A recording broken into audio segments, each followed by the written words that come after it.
کوئی تیر آتا ہے اور آگے بچاؤ کا سامان نہیں، کوئی ڈھال نہیں، تو وہ جا پڑتا ہے اس پر. اور اسی طرح صبح شام کی حفاظت کی دعائیں جو ہیں وہ بھی بہت ضروری ہے. پھر اسی طرح یہ ہے کہ بعض اوقات آزمائش بھی ہوتی ہے، امتحان ہوتا ہے انسان کا، کہ انسان کسی یعنی اس نے تلاوت بھی کی، اس نے دعائیں بھی پڑھ لی، اس نے پروٹیکشن کے سارے کام بھی کر لیے، لیکن اس کے باوجود پھر بھی تکلیف پہنچ گئی. تو یہ اللہ تعالیٰ نے دراصل اس شخص کو ایک امتحان میں ڈالنا تھا، اس کو ٹیسٹ کرنا تھا، اس لیے اس تک یہ چیز آ گئی. اس لیے انسان یہ نہ سوچے کہ پھر کیا فائدہ حفاظت اختیار کرنے کا، یہ دعا پڑھنے کا، جب لگنی ہے تو لگ جائے گی، نہیں تو نہیں. اس میں یہ ہے کہ اس کا فائدہ یہ ہے کہ انشاءاللہ پروٹیکشن بھی ہوگی. لیکن کبھی ایسا بھی ہوتا ہے کہ آپ نے فلو شاٹس لگوائے ہوتے ہیں، اس کے باوجود فلو ہو جاتا ہے.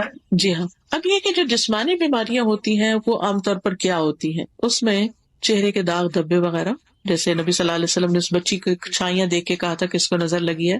بچوں کا بلا وجہ رونا، وداؤٹ اینی ریزن، کھا بھی لیا، سو بھی لیا، سب کچھ کر لیا، روئے جا رہے روئے جا رہے روئے جا رہے، چپ ہی نہیں کر رہے، اور انسان کو سمجھ ہی نہیں آتی بات. تو آپ نے دیکھا ہوگا اب سب نے جو بچے پالے ہیں، کبھی کبھی ایسا فیز آ جاتا ہے کہ ماں بھی تنگ آ جاتی ہے اور اٹھا کے پھینک دیتی ہے، اچھا جاؤ رو لو، پھر تم کسی چیز سے بہل ہی نہیں رہے، چپ ہی نہیں ہو رہے، وجہ بھی نہیں بتاتے. تو بنیادی طور پر وہ ان کے اندر ہی کوئی ڈسٹربنس ہوتی ہے. حضرت عائشہ کہتی ہے کہ ایک مرتبہ نبی صلی اللہ علیہ وسلم تشریف لائے تو ایک بچے کے رونے کی آواز سنی. آپ نے فرمایا یہ بچہ کیوں رو رہا ہے؟ کیا تم نے اس کو نظر بد کا دم نہیں کیا، نہیں کروایا؟ یعنی کہ اس کو دم کرو، کیونکہ یہ نفسیاتی طور پر ڈسٹرب ہے. پھر بچوں کی کمزوری، یعنی کھانے پینے کے باوجود ان کی صحت نہیں بنتی، کمزور.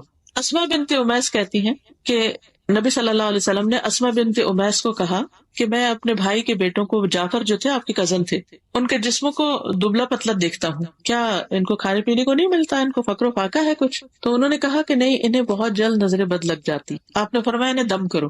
تو انہوں نے آپ صلی اللہ علیہ وسلم کے سامنے چند کلمات پڑھے، تو آپ نے فرمایا ان سے تم ان کو دم کرو، یعنی یہ کلمات پڑھ کے.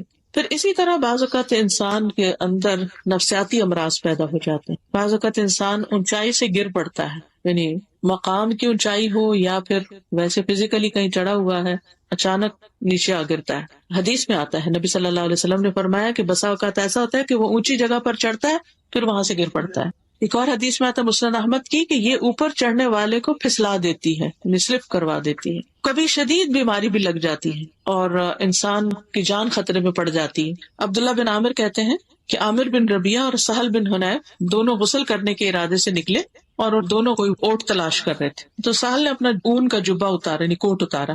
عامر کہتے ہیں کہ جب میں نے اسے دیکھا تو میری نظر اس کو لگ گئی. وہ پانی میں اتر کے نہانے لگ گیا. میں نے پانی میں اس کے بڑبڑانے کی کچھ آواز سنی. میں اس کے پاس آیا، 3 دفعہ آواز دی، اس نے کوئی جواب نہیں دیا.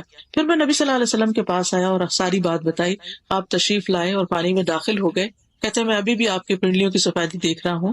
آپ نے اس کے سینے پہ 3 دفعہ ہاتھ مارا، پھر یہ دعا دی، اللہم اذہب عنہ حرہا وبردہا ووصبہا، اے اللہ اس کی گرمی، سردی، بیماری، لاغری دور کر دے.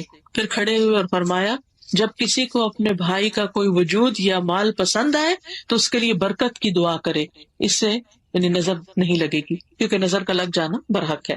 اسی طرح کچھ اور علامتیں بھی ہیں، سر دکھنا بغیر کسی وجہ کے، بخار کا ہو جانا، کبھی کندھوں میں درد ہونا، اس طرح کا کہ جیسے کوئی جلن ہو، یعنی کہ یوں لگے جیسے 2 کندھوں کے بیچ میں جیسے کسی نے کوئی گرم چیز رکھی ہوئی، یعنی ایک تو ہوتی ہے درد اور ایک ہوتی ہے درد کے ساتھ ایک برننگ فیلنگ، جلن سی. پھر اسی طرح نیچے والے حصے میں، پیٹھ کے نیچے والے حصے میں درد کا ہونا، قرآن سنتے وقت جمائیاں آنا، سننے میں یا پڑھنے میں قرآن میں دل نہ لگنا.